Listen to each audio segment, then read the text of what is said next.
اس احاطہ میں تین اہم چیزیں ہیں۔ وہ درخت جس پہ موسیٰ علیہ السلام نے روشنی دیکھی تھی، اور اس درخت کے اندر سے آواز آئی، موسیٰ میں اللہ ہوں، اننی انا اللہ۔ 3500 سال گزر چکے ہیں، وہ درخت الحمدللہ یوں ہی ہرا بھرا ہے۔ ہمارے نبی علیہ السلام کا لکھا ہوا خط یہاں موجود ہے۔ شیخ فرما رہے ہیں کہ یہ وہ کنواں ہے جہاں سے موسیٰ علیہ السلام نے پانی لیا تھا۔ اللہ کے ساتھ تنہائی میں وقت گزارنے کے لیے حضرت موسیٰ علیہ السلام نے اس پہاڑ کے اوپر قیام کیا تھا۔ یہ بہت السلام علیکم، میں اس وقت ہوں موجود مصر میں، اور یہ جو میرے آپ پیچھے دیکھ رہے ہیں سینٹ کاترین کا چرچ ہے۔ اس کے اندر مسجد بھی ہے۔ علاقے کے رہنے والے لوگ تھے، وہ نبی کریم صلی اللہ علیہ وسلم کے پاس پہنچے اور انہوں نے کہا کہ آپ ہمارے لیے خط لکھ دیجئے کہ جس سے ہماری حفاظت ہو سکے۔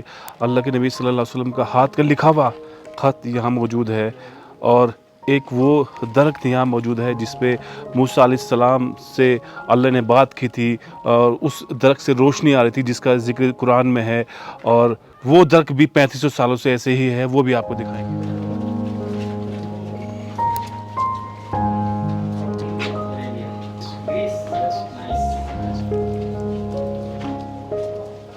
المقدسة التي رآها سيدنا موسى كنارا داخل الدير، وكذلك الكنيسة التي سميت باسم القديسة كاترين أيضا داخل الدير، وكذلك المسجد داخل الدير.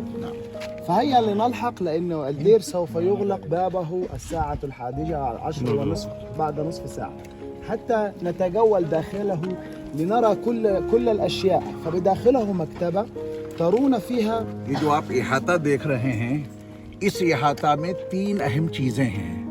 نمبر 1، وہ درخت جس پہ موسیٰ علیہ السلام نے روشنی دیکھی تھی اور اپنی اہلیہ کو لے کے جا رہے تھے، تو اپنی اہلیہ سے کہا تھا کہ یہاں ٹھہرو، مجھے آگ دکھائی دے رہی ہے، میں وہاں سے آگ لے کر کے آتا ہوں۔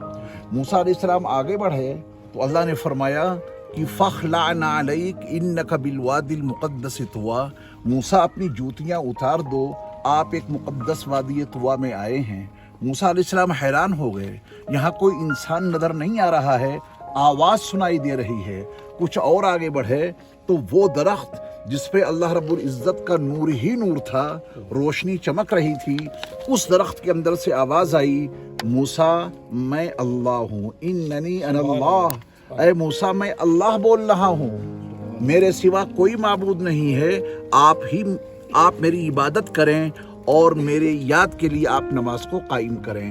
وہ درخت آپ دیکھیں گے 3500 سال گزر چکے ہیں، 3500 سال گزر چکے ہیں، وہ درخت الحمدللہ یوں ہی ہرا بھرا ہے۔ نمبر 2، اس کے اندر ایک مسجد ہے، وہ 1000 سال پہلے المعز لدین اللہ جو مملوک بادشاہوں میں سے ہوا ہے، وہ اس بادشاہ نے اس مسجد کو تعمیر کیا تھا۔ تو مسلمانوں کے حوالے سے یہ مسجد یہاں ہے، یہودیوں کے حوالے سے حضرت موسیٰ علیہ السلام کا وہ درخت ہے، اور سینٹ کاترین جو اسکندریہ میں رہا کرتی تھیں، انہوں نے حضرت عیسیٰ علیہ السلام کا دین قبول کیا تھا، ان پر ایمان لائی تھیں، تو وہاں کے رومیوں نے ان پہ ظلم ڈھایا، تو اسکندریہ سے وہ چل کے یہاں آئیں اور یہیں ان کا وصال ہوا۔ ان کی یاد میں ایک گرجا گھر بنا دیا گیا ہے، انہی کے نام سے سینٹ کاترین یہاں موجود ہے۔ اب خاص بات جو شیخ احمد نے بتلائی ہے وہ یہ ہے کہ یہاں کے لوگوں نے مدینہ منورہ پہنچ کر حضرت محمد صلی اللہ علیہ وسلم سے ایک خط لکھوا لیا تھا، ہماری حفاظت کے لیے ایک خط لکھ دیجئے تاکہ اس علاقے میں ہم محفوظ رہیں۔ ہمارے نبی علیہ السلام کا لکھا ہوا خط یہاں موجود ہے۔ آپ کو راستے میں بتایا گیا تھا کہ جس زمانے میں اسرائیل اور مصر کی جنگ ہوئی تھی، اس زمانے میں مصر کی مسلم فوج نے اس کی حفاظت کی تھی۔ پوری دنیا پہ مسلمانوں کا قبضہ ہو جائے گا، مگر مسلمان اس کے اوپر قبضہ نہیں کر سکتے، کیونکہ ہمارے نبی کا دیا ہوا عہد نامہ یہاں موجود ہے، وہ بھی دیکھیں گے انشاءاللہ۔ تو تینوں باتیں سمجھ میں آ گئی۔ تو اللہ تعالیٰ نے موسیٰ علیہ السلام سے کہا تھا کہ القیہا یا موسیٰ، اے موسیٰ اس لاٹھی کو پھینک دو، اور موسیٰ علیہ السلام نے اسی مقام پہ اس لاٹھی کو پھینکا تھا تو وہ لاٹھی سانپ بن گئی تھی۔ پھر اللہ نے فرمایا تھا کہ وَضْمُمْ يَدَكَ إِلَى جَنَاحِكَ، اے موسیٰ آپ اپنا ہاتھ اپنی بغل میں رکھیے۔ اور موسیٰ علیہ السلام نے اپنا ہاتھ جب اپنی بغل میں رکھا تو تخرج بیضاء من غیر سوء، بغیر کسی بیماری کے وہ چمک دمک رہا تھا، اس حال میں آپ کا ہاتھ اندر سے نکلا۔ अल्लाह ने फरमाया कि तुम्हारे लिए ये दो निशानियां हैं, ये आसा लेकर और ये रोशन हाथ जो आपका बगल में रखने के बाद निकलता है, इन दो निशानियों को लेकर के आप फ़िरौन के पास जाइए। उसने बड़ी सरकशी बर्पा कर रखी है। हज़रत मूसा अलैहिस्सलाम ने यहाँ दुआ मांगी थी इसी मकाम पर, रब्बि इश्रह ली सदरी वयस्सिर ली अमरी वहलुल उक़दतम मिन लिसानी यफ़क़हू क़ौली वजअल ली वज़ीरम मिन अहली हारून अख़ी। ऐ मेरे रब, मेरे सीने को खोल दीजिए और मेरे काम को आसान कर दीजिए, मेरी ज़बान में जो गिरह लगी है उसे भी खोल दीजिए और मेरा एक मददगार मेरे अहल में से मेरे भाई हारून को बना दीजिए। अल्लाह रब्बुल इज़्ज़त ने हज़रत मूसा अलैहिस्सलाम की इन तमाम दुआओं को कबूल फरमाया। हज़रत हारून उस वक्त मिस्र में थे और हज़रत मूसा अलैहिस्सलाम यहाँ अकेले थे। जब यहाँ से पहुँचे हैं तो हज़रत मूसा अलैहिस्सलाम को अल्लाह रब्बुल इज़्ज़त ने उनके भाई से इस हाल में मिलवाया कि हज़रत हारून को अल्लाह ने नबूवत अता कर दी थी। उनके भाई ने नबी की हैसियत से उनका इस्तकबाल किया। फिर उन दोनों ने यानी हज़रत मूसा अलैहिस्सलाम और हज़रत हारून अलैहिस्सलाम ये दोनों फ़िरौन के पास जाते हैं। फिर वहाँ जो कुछ वाक़या पेश आया वो आपको बाद में बताया जाएगा। तो ये दरख्त बहुत ज़्यादा अहमियत का हामिल है। अंग्रेज़ी में इसको बर्निंग बुश कहते हैं और अरबी में ये शजर है ही। इस दो चौड़े मीनार नज़र आ रहे हैं। वो सामने वाला जो मीनार है वो उस मस्जिद का है जो अब से तकरीबन 1000 साल पहले बादशाह अल-मुइज़्ज़ लिदीनिल्लाह, जो फ़ातिमी बादशाह हुआ करते थे, फ़ातिमियों में से अल-मुइज़्ज़ लिदीनिल्लाह बादशाह ने 1000 साल पहले मस्जिद बनवाई थी और उसका ये मीनार है। और ये जो आप मीनार देख रहे हैं उसके मद्दे मुकाबिल ये चर्च का मीनार है। सेंट कातरीन का जो चर्च है आगे देखेंगे आप, ये उसका मीनार है। उसके बाद मूसा अलैहिस्सलाम मिस्र से आते हैं और मदियन आ जाते हैं। और इस मकाम के ऊपर जो दूसरी तस्वीर है, ये मदियन में वो कुआं है जहाँ हज़रत शुएब अलैहिस्सलाम की बेटियाँ अपने बकरियों को पानी पिला रही थी। लेकिन हज़रत मूसा अलैहिस्सलाम आए और आने के बाद उन्होंने उस बड़े से पत्थर को हटाया और मूसा अलैहिस्सलाम की बेटियों को पानी, उनकी बकरियों को ताज़ा पानी पिलवाया। ये कुएं का वाक़या है ये। उसके बाद ये मूसा अलैहिस्सलाम की पूरी तस्वीर दिखाई गई है। उसके बाद ये मूसा अलैहिस्सलाम आते हैं, तवज्जो दीजिएगा, ये बकरियां हैं मूसा अलैहिस्सलाम चरा रहे हैं और यहाँ पर वो बर्निंग बुश आपको दिखाई दे रहा है, ये जो आग सी है आग, हालांकि ये दरख्त है। जो दरख्त आपने वहाँ देखा है उसकी अक्कासी यहाँ पर की गई है। इस दरख्त के अंदर से रोशनी बहुत ज़्यादा नमूदार हुई थी और मूसा अलैहिस्सलाम अपनी अहलिया को कह के आए थे कि तुम यहीं रहो, हम आग लेकर के आते हैं। देखिए मूसा अलैहिस्सलाम चप्पलें उतार रहे हैं, यहाँ पर तस्वीर के जरिए समझाया है। अल्लाह की आवाज़ आई थी फ़ख़्लाना अलैक इन्नका बिल वादिल मुक़द्दस तुवा, तो मूसा अलैहिस्सलाम ने अपनी चप्पलें यहाँ पे उतारी और आगे बढ़े तो यहाँ लेने आए थे आग और अल्लाह ने क्या दे दी? नबूवत। आग लेने आए थे और अल्लाह रब्बुल इज़्ज़त ने आपको नबूवत से सरफराज किया। वो वाक़या जो मैंने आपको वहाँ सुनाया है वो दरख्त वाला, वो इससे आप समझिए। फिर यहाँ पर मूसा अलैहिस्सलाम आ जाते हैं फ़िरौन के मद्दे मुकाबिल, ठीक है, मुकाबला होता है। ये पूरा तस्वीर के जरिया से। अब इसके बाद आप जरा कुआं देखिए, थोड़ा सा रास्ता दीजिए मुझे। باللغة العربية يا حبيبي نعم. النبي موسى هنا أتى من البير بالماء. शेख फरमा रहे हैं कि ये वो कुआं है जहाँ से मूसा अलैहिस्सलाम ने पानी लिया था। ये समझें कि दो कुएं अलग अलग हैं। एक वो कुआं है जहाँ हज़रत शुएब अलैहिस्सलाम की बेटियों की बकरियों को पानी पिलाया था, वो अलग है, वो तो मदियन में है। ये कुआं भी ऐसा है जहाँ से मूसा अलैहिस्सलाम ने पानी लिया था।